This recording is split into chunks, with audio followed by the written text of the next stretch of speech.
Alright, I've been kind of busy with working on Voya, trying to figure out what to do with Phoenix, and I've set aside my power level review series. So let's return to it. We're going to pick up with Sharum the Hegemon. So Sharum is a 3, 1 black, 1 blue, 1 white, 5/5 legendary Sphinx. And she flies, she comes into play, and I can return an artifact card from my graveyard to play. That can be kind of nice, eh?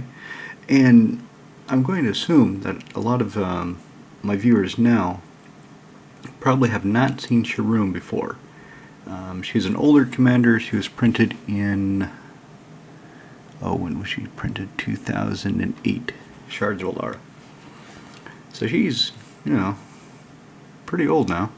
16 years. But she's held up pretty well, because you can do all kinds of dirty, nasty things with Sharum. But I don't.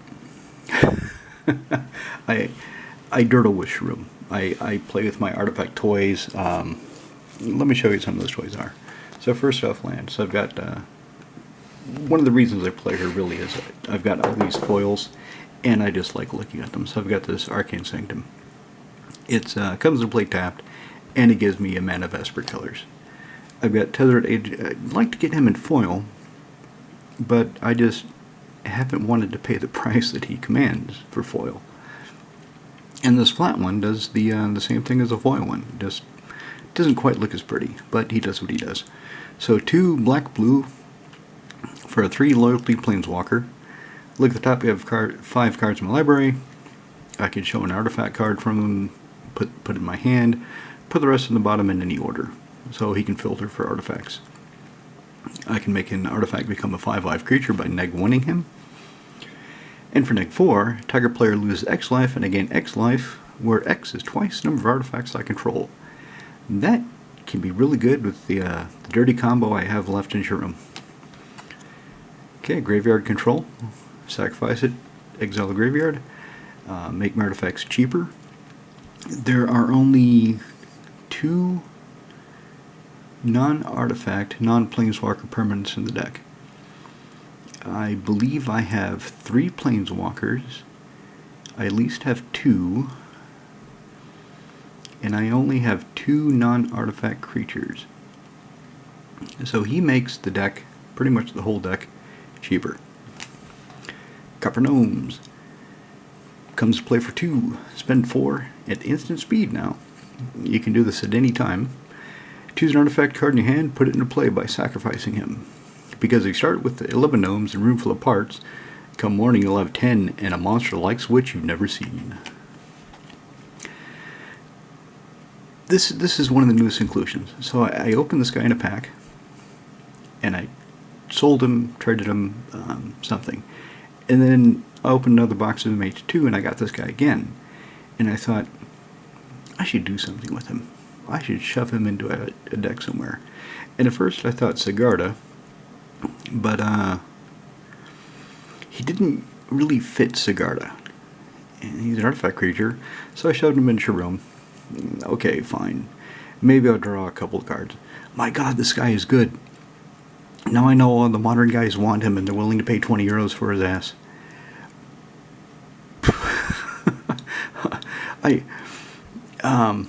I had him in play in turn 1 or 2 once, and I started drawing a lot of cards. It's only 1. I don't have a lot of ways to buff up his power, but just taxing people for 1 is sufficient to start drawing cards with him.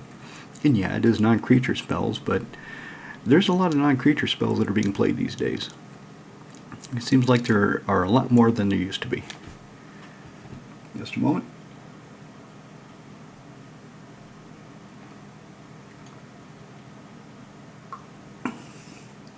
Had a lot of comments on my mouth being either too dry or too wet, so I don't know what it sounds like now. Hopefully it's not too bad. Spellskite. 2 for 0/4 horror. Blue or 2 life, and change target spell or ability to him. No, you will not be destroying my whatever it is I don't want you to destroy. You will destroy the Spellskite. Or you will not be enchanting your creature, you will be enchanting my Spellskite. Arcane Signet. Simple, easy. Everybody knows what these are now. This is just a different art for it. Seed of the Synod, another card I would love to get in foil, but I just don't want to pay the price the foil commands. Island. Yet, something I just like pointing it out sometimes. So, in my decks, I like all the basic lands to match. And I like the basic lands to, they don't have to be exact thematically for a given deck. For example, Gaea has the Commander 16 Rebecca Gaea basic lands because they're nice and peaceful. And they feel good with him. Sharum has the Esper lands from Shards. Cradle, because his theme is spirits and a lot of it is from Kamigawa, he has Kamigawa lands. And all the lands are the same. This is the only island in Sharum. The C16 mountain is the only mountain in Voya, for example. I don't like the look of it when the basic lands don't match a commander deck. Or any of my decks. Modern, I don't have any basic lands in Vintage, I don't think. But yeah, I just like my basic lands to match. Just personal choice. Anyway, Unwinding Clock. So it's a Seedborn Muse for artifacts. I can tap all artifacts I control during everybody else's upkeep. And yet signed by Mike. Flooded Strand, Prairie Stream, Mirage Mirror. Not really sure what I'm doing with this. It has a lot of potential, has a lot of possibilities, and I've used it before to good effect. But it doesn't really seem to advance my position that much. Probably because at the times that I've used it, there weren't too many good targets, and I just used it on something because of the situation at the time. Now, if I copy Wormcoil Engine, that can be pretty cool. Of course, if Mirage Mirror is a Wormcoil Engine and goes to the graveyard, it stops being a Wormcoil Engine. I don't get the split worms. It's just a broken mirror. But I can get it back. Wormcoil Engine, yep. 6 for a 6/6 Death Touch or Lifelink. If it dies, split it in half and get a 3/3 Death Touch Worm artifact creature with token and another one with lifelink. Watery Grave. Beacon of Unrest. Great for Sharum. Because there's so many damn artifacts. And it's the only way I have of recovering the two creatures, the two non-artifact creatures. This is the only way I have of recovering them. And I'm assuming anybody watching this who has played Sharum assumes one of those non-artifact creatures is Disciple of the Vault. 2 months ago you would have been right, but I actually took out Disciple of the Vault intentionally because I do not want that instant win 3-part combo. Because the Sculpting Steel, I can search for it quite easy. Sharum, she's in the command zone. I just have to find the Disciple of the Vault. I had no tutors in the deck in order to make it so I had to draw into it. But then I decided I'm going to power down Sharum and just take out that dirty combo. I still have 2 dirty combos. They run off the same engine, but they're 4 or 5 piece combos. So it's a little harder to pull off. In fact, a buddy of mine who hates infinite combo, oh, he fucking hates it. When I did pull off one time, he's like, yeah, that took a lot of work to put together. Okay, I can't believe I'm saying this, but I'm kind of fine with that. This is Sharum's Plains. Nevinyrral's Disc. Really good if I have Darksteel Forge, because if I have the Forge in play, all my stuff is indestructible, including the disc. And I should look up Gatherer to see if it doesn't say Sacrifice now. But I believe it still says it destroys the disc, so if the disc is indestructible, I just tap, wipe everything else that isn't an artifact off, and keep the disc. I need to look that up. I have a Modern Horizons disc. I can just look at that and read it. Jesus, I'm an idiot sometimes. Vault of Whispers. Yeah, that'd be nice in foil, but it's like 20 euros for a common, so no. Aethersworn Canonist, bit of a stacks piece, fits the theme of the deck. I like that I got a signed foil one, and really that's what Sharum is for me. I want to play with my toys. I want to play with my shiny artifact toys. That's why I have the deck, and it's powerful. Given the scale of 1 to 10, I imagine she's at least a 7 because of things like Darksteel Forge, Nevernull's Disc, my 5-piece Dirty Combo, the fact that I can protect my artifacts and get them back so readily. So she's high power, but I'm really not doing a lot with it because I'm just kind of having fun and enjoying my shiny creatures, my shiny artifacts. Star Compass.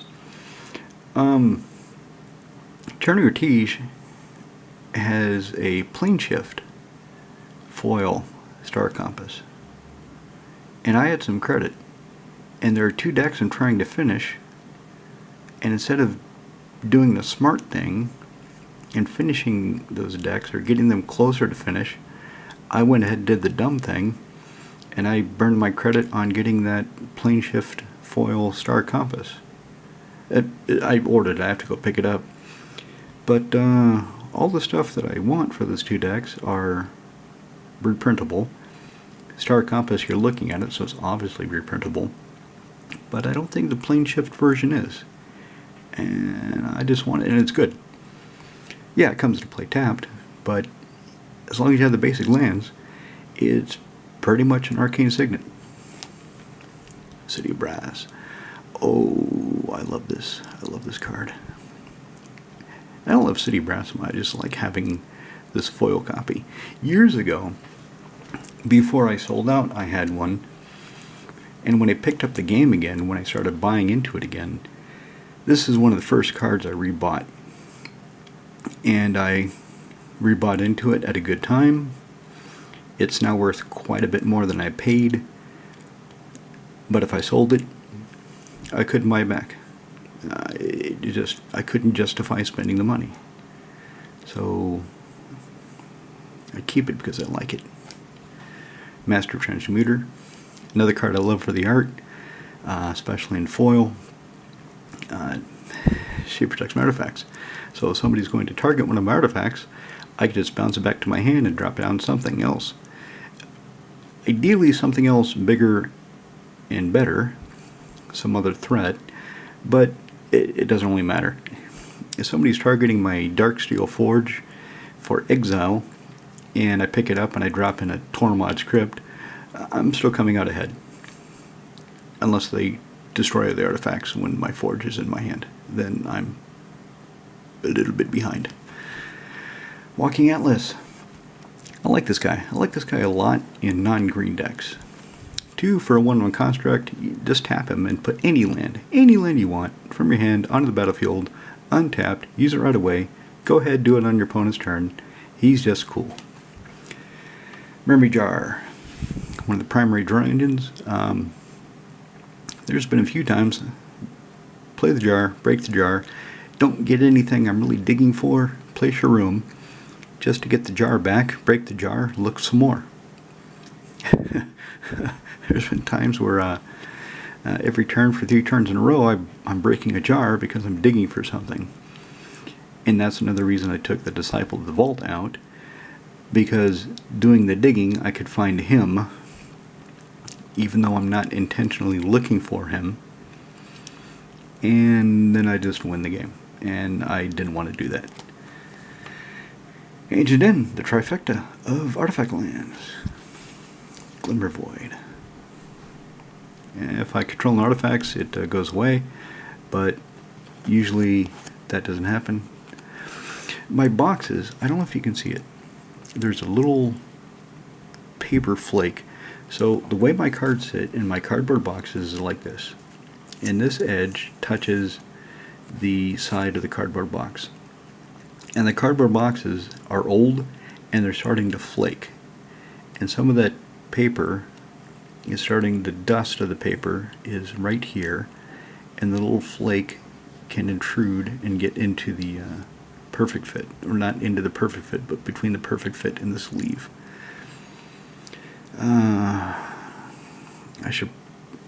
I guess I could buy new boxes, but it's more of a minor annoyance than any problem. So I'll set this aside and I'll clean that out. Lodestone Golem. Non-artifact spells cost 1 more to cast. And I don't have a lot of non-artifact spells. Other than that, he's a 5/3 for 4. Kind of a juggernaut without the juggernaut abilities. But, oh, okay, well, here's a non-artifact card. Mothering Tithe. This is really in here to create fuel for Kuldotha Forger Master. And it's got some of the dust in it.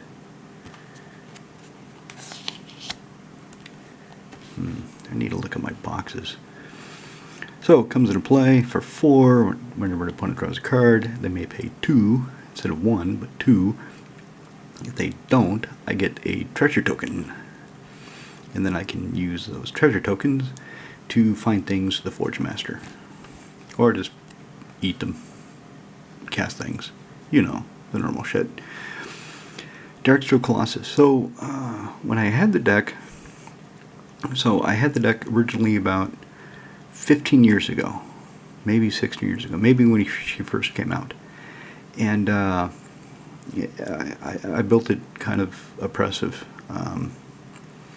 I built it to find the Disciple the Vault combo because I was new at Commander, hadn't really learned how to restrain myself, and ended up taking her apart because she was so oppressive.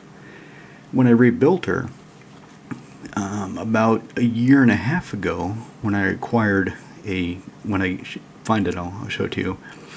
So I acquired a card that I really, really wanted to get back, a card that I had in the collection that I sold when I sold out in 2005. I made sure that I couldn't find Disciple of the Vault, even though I put it in there anyway. And then after playing for a while, I realized, okay, I want to make her more of a creature smash deck. I don't want to be just have her as a combo deck. I will leave some combos that are funny in there. Funny for me. Funny for some guys sometimes, depending on who the guy is.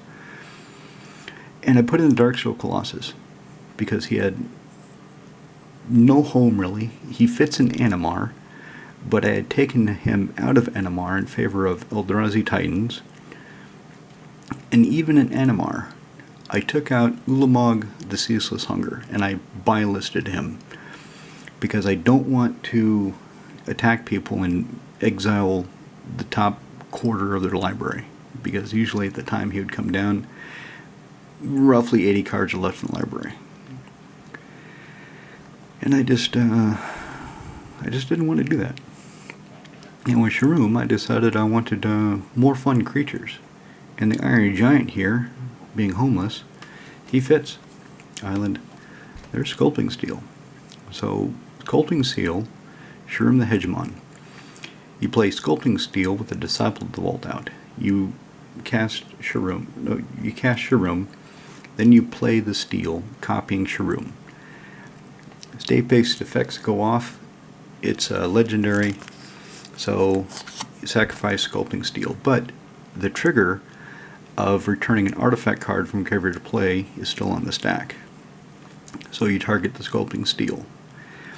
It comes back, you copy Sharum. Trigger goes on the stack of putting an artifact card from graveyard to play. This goes to the graveyard, so you put it back into play.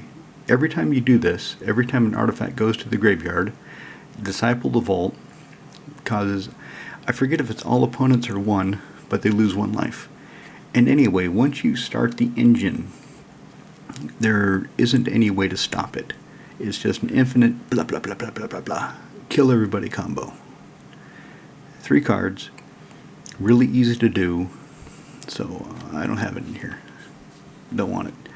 Sphinx Summoner. He comes in and finds an artifact creature. And then he flies around for 3. Arcane Lighthouse. I don't really know if I need this. I had one, wanted to play it somewhere.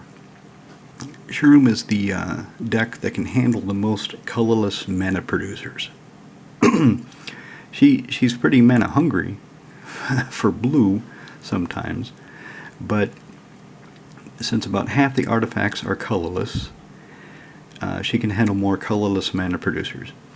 Oh, the other thing about Sharum, she used to be Sidri for a while, but Sidri is really mana hungry, and I couldn't find a way to feed her at the time with the knowledge I had and the way I was playing, so she became Sharum again. Command Tower, Swamp, Meteor Golem. I got this one because I thought it was neat. So, I've got Spine of Isha in here too, and I got this in here mainly because, the witch. Let me set her aside. When I find the witch, I'll show you. Island, Reflecting Pool, Noxious Gearhulk. So he's pretty menacing, and when he comes into play, I can destroy a creature, and I gain life if it is successfully destroyed. Other than that, he's a 5/4. Elixir of Immortality. This is in here to protect my graveyard. So the idea is I would have it just sitting aside, not call any attention to it. Somebody targets my graveyard, I can spend 2 at instant speed, gain 5 life, and shuffle my graveyard back into my library. And it too. So I can find it and do it again. Island, Teferi's Protection. You should always have protection. Just put a piece in your wallet and have a good night out. So, until end of turn, life total can't change, you have protection from everything. All permanents you control face out. Exile Teferi's Protection. Pleasant Kenobi talked about this. Talked about how people think you're basically out of the game. That's the way I was playing it too. I would play it and say, yeah, I'm going to step out for a little while. In reality, there are still corner case effects that can get you. You can still get poison counters, for example, and you can lose if you get poison counters if you don't take damage to them. For example, excuse me, the poison cards that just say target player gets another poison counter, those can still go off, and if you have 10 poison counters, you can still lose the game, even though Teferi is trying to protect you. Keep that in mind. Planes. Oh yeah, okay, there's the third. I've got 3 Tezzerets. Those are the 3 Planeswalkers. So he's cool. I can create a Thopter, 1/1 flyer. Usually I just draw a card. More often than not, I draw 2 cards, because usually I have 3 or more artifacts when he comes down into play. And his emblem is at the beginning of your end step, search the library for a permanent card, toss it on the battlefield, then shuffle. I never bothered with the emblem. I'm usually just too busy drawing 2 cards a turn with him until he gets killed. Soul Ring, Swamp, Disallow. I've got 4 counter spells in the deck, and one of them is restricted in what it can counter. I just thought it'd be cool, and I've got it in here to experiment with it. Academy Ruins, Volrath Stronghold for artifacts, or if you want to look at it, Hall of Heliod's Generosity for artifacts. Whatever floats your boat, yeah? So, 1 in the blue, tap, put target artifact card from the graveyard on top of your library. And if you got Tezzeret, draw it. Ah, shice. Hex Parasite, my Planeswalker killer. X, and then black or life. Well, black or life to get it started, and then X. Remove up to X counters for target permanent. For each counter removed this way, he gets +1/+0 until end of turn. I have used him before, and he's been occasionally something like a 4/1, sometimes up to a 7/1, but just didn't attack with him because they can block with anything, and he dies. And I can't do it again until I get it back. There she is. There she is. That's what I was trying to think of. This is my altered Scarecrow. So a friend of mine, he had a Scarecrow, and he tried to alter it, and he really bollocksed it. So I got it off him for free because he was really unsatisfied with what he had done, and I gave it to my friend Ren. And Ren, because he's much more skilled, was able to rescue the card. It's a bit hard to read, but basically Scarecrow, 1, sacrifice Scarecrow, this is the only Scarecrow in the deck, draw a card, 4, tap, return target artifact creature card from your graveyard to play.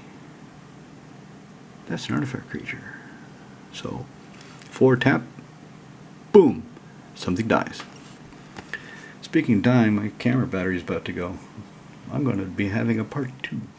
Alright, so I changed the camera battery. Now, if you've been kind of following along, you've seen I've got a lot of little tricks, I've got a lot of cool things, I have a lot of pretty cards, but I'm not really doing anything.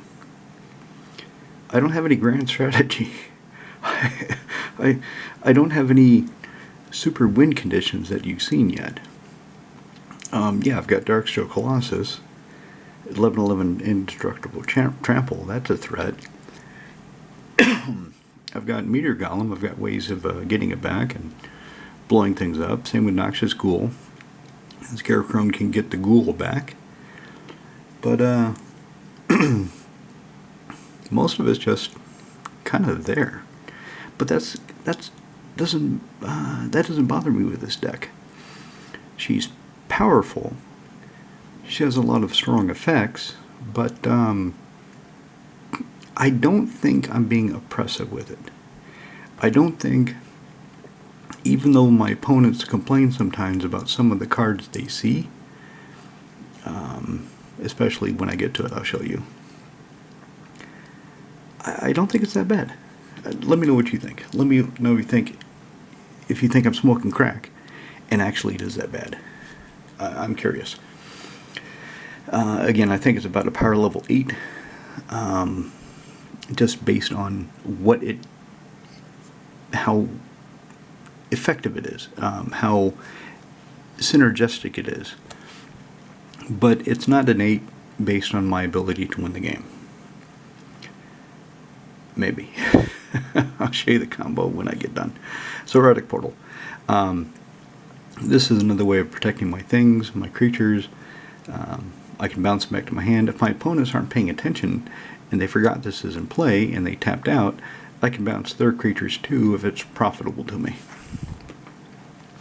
Armillary Sphere, 2 tap, sacrifice it. Go find 2 basic lands, show them off to everybody, put them in hand, shuffle. Swamp. Sphinx of the Steel Wind. This is part of the push to make it more of a creature deck. To make it more of an artifact creature smash deck, which isn't really what most people are doing with Sharum, if they're still playing the way that she was played years ago. But it's the direction I wanted to take. So I got this guy, this girl, this... It's wearing a bra, so I guess it's a chick. Anyway, oh yeah, and it says her. Nobody has probably answered her favorite riddle. So I got her, because she smashes pretty hard, and she's got some relevant protections, and lifelink, and first strike, and yeah, she's just cool. Fraction Metamorph, Artifact Clone, but it can copy artifacts. There's the Forge Master. So if I get that, and I forgot the damn name again.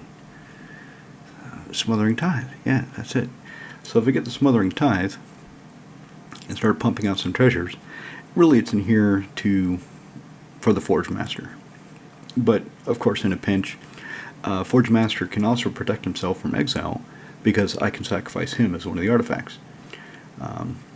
And if somebody's going to exile all the artifacts, and this happened.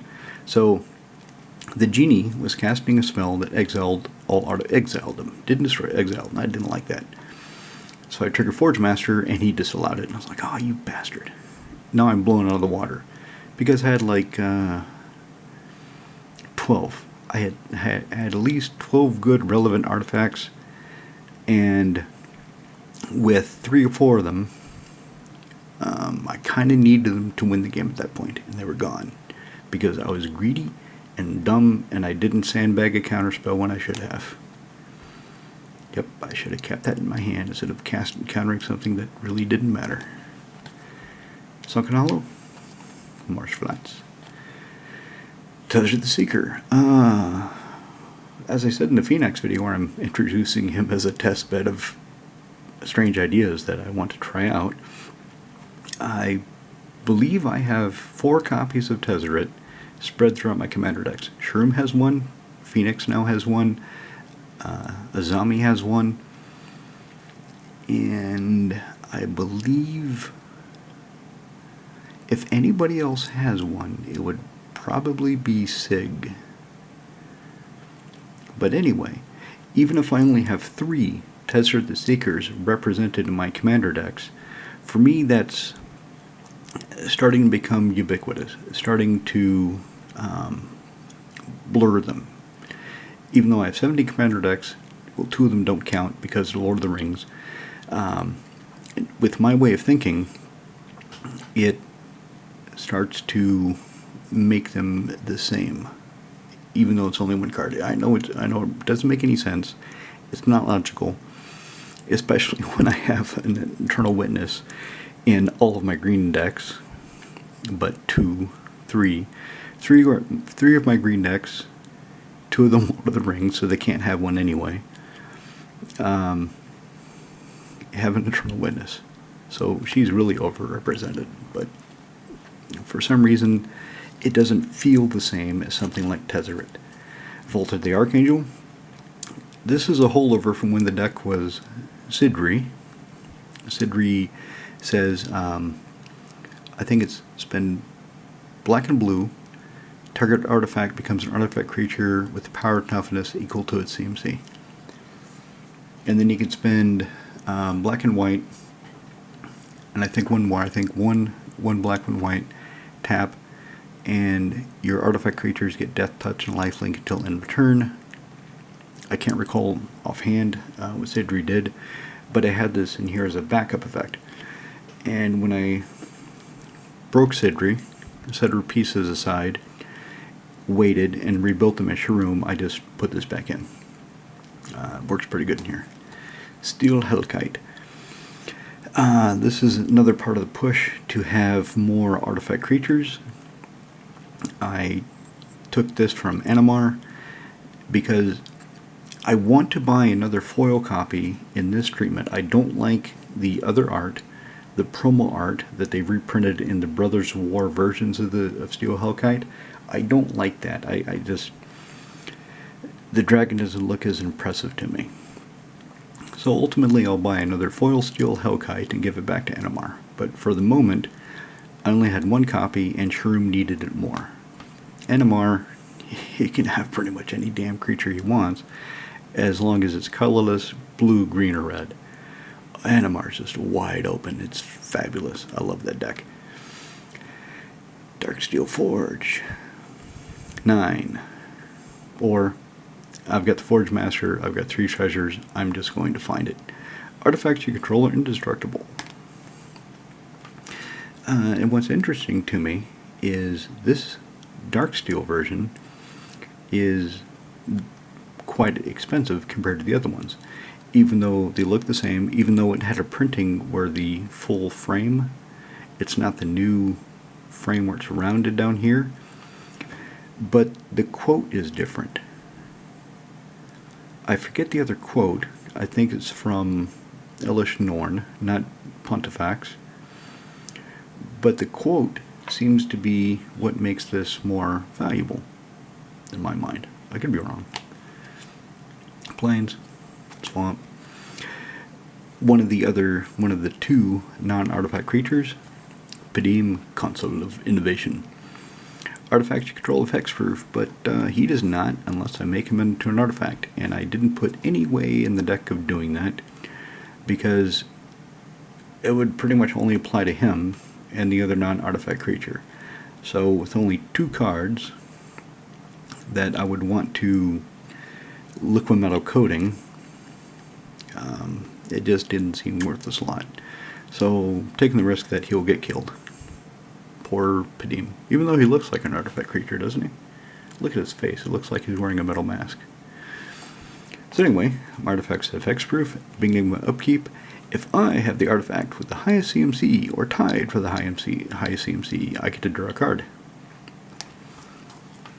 Aethersworn Adjudicator. I just like the way this guy looks. I don't think I've ever used his abilities. I've had him in play, but I don't think I have ever used his abilities. But I could. Threaten Temporal Gateway. Basically a Quicksilver Amulet for artifacts in this deck. Duplicant. 6. Exile a creature. He gets that creature's power and toughness and creature types. No other abilities, just power, toughness, creature types. Or I can just play him as a 2/4 if I'm smoking crack. Inkwell Leviathan, part of the push to have more big threat artifact creatures. So the big threat artifact creatures are, of course, him, Sphinx of the Steel Wind, and Iron Giant. I mean, I want Trample and Shroud on a 7/11. That can do some damage. The cute little Burnished Heart. When I bought these, I had to buy 3.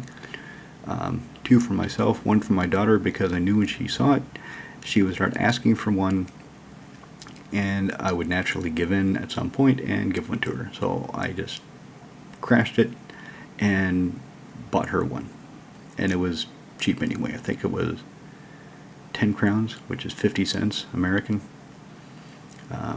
40 cents Euro, so cheap. Island, Mox Opal. I'd really like to have the Mirrodin one, because it's got the full frame, the silver comes down, and it doesn't have this weird stuff at the top that they use to indicate that it's legendary. But it costs 30 euros more, and I've had this for a long time, so even though I would like to have that version, I'm incredibly unlikely to actually seek out and pay money for that version. Tails In. This is the artifact with some counterspell with the hoops. I'm just trying it out in here, seeing if it works, seeing if I like it. I don't remember where I got it, but I didn't get it before it became expensive. I think now it's about 6 euros. So 1 in blue, counter target artifact, activated ability, triggered ability, or legendary spell. So it cannot counter, it's not disallow. It's a restricted disallow. Solemn Simulacrum. Yeah, it comes to play, go find a land, toss on the battlefield, tap, shuffle. When he dies, draw a card. Yep, everybody knows him, I think. Godless Shrine. Full take key, untap target artifact. Here it is. Here is the card that I thought I would never be able to acquire again because it had gotten so expensive.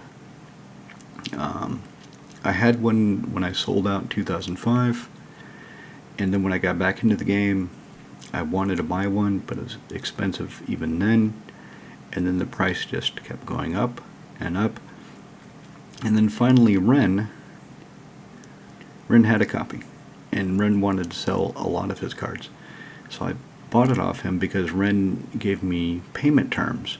So I selected a grip of cards, including 7 revised dual lands, this, and a bunch of other cool stuff, and I paid him a certain amount every month for about 10 months. And I got my Misha's Workshop back. And I just love the art. This has always been one of my favorite cards for the art.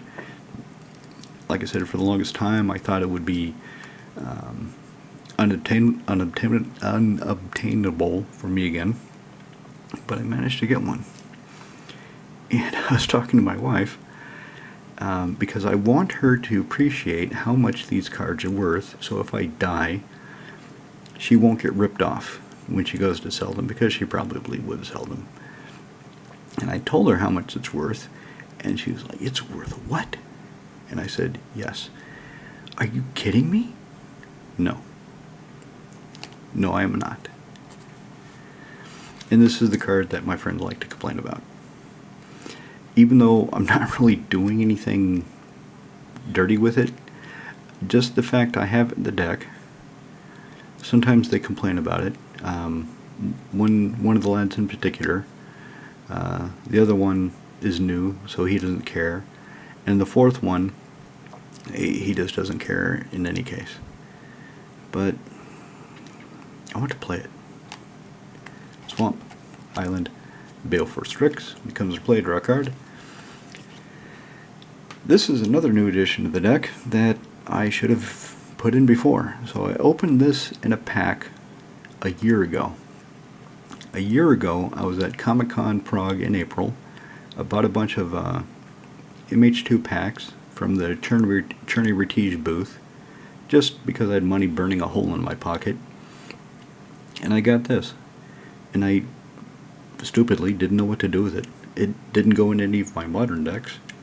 I didn't think it would be that good in Sharum. A friend of mine offered to trade me for it, and I said, maybe I'll find a home for it. And I stuck it in Sharum. And in one game, it came out in the first couple turns, and I was like, wow, this is actually really, really cool in this deck. So it stayed. Counter Squall. Target non-creature spell. Its control loses 2 life. Spine of its... Yeah, okay, so this is a restricted counterspell, but since I don't care as much about the creatures people are playing because I have so many ways of killing them, or I have indestructible artifacts to block with them, I don't really think of this as restricted as Tail's End. Spine of its... speaking of killing things, comes into play, destroy target permanent. When it goes in the graveyard from the battlefield, put it back in your hand so you can do it again. Lightning Greaves. This is I believe this is a Galaxy foil. I did a video where I talked about different foil processes, and I did not have a confetti foil to show at that time. I showed this as the Galaxy foil, and at Cherney Retige once I asked to look at a confetti foil, and they let me look at it, and I really don't see that much difference. So you can see kind of a bigger dot here. There's some bigger spots on it. It's got a swirl like a galaxy pattern here, right above the boot. But the actual look of it, the sparkle, the confetti foil is pretty much the same. It's just smaller dots. That's the only difference I can see. If any of you know otherwise, let me know. Pluto Delta, Plains, Heuristic Study. Everybody's favorite card. Did you pay the 1? Did you pay the 1? Are you going to pay the 1? Why did you pay the 1, you bastard? I need a card. Armory Automaton. I just thought he might be funny. I just thought he might be cool in this. If somebody has enough equipment, then he will be cool and funny, especially if I give him the Lightning Greaves, and I can attack with them. So if collectively my opponents have, I don't know, 8 pieces of equipment. Alright, I'll play him, I'll get all of your equipment, and I'll give him the Greaves, and he's going to smash. And then over your turns you can pay the equip cost and get your equipment back. But if he attacks, then I get to do it again. So anyway, that's kind of the core of the deck, the dirtling gist of it that I like to just play with. Really hope they print him in a foil. Really hope he comes out in a foil someday. But other than that, so let me go into the combo that I kept. The Jump Through Hoops 4 or 5 part combo that I still have in the deck. So the combo actually kind of starts with one of these. So I need one of these in play. Either Mana Vault, Gilded Lotus, and for one of the payoff cards, it has to be Gilded Lotus because I need the blue. And some of you already have an idea of why I would need a lot of blue in an artifact deck. Otherwise, the other payoff card, if I have Metalworker and I have 2 artifacts in my hand, so I tap him for 4, or I have Mana Vault that I can tap for 3, or Gilded Lotus that I can tap for 3 of any one color, as long as I have one of these 3 in play,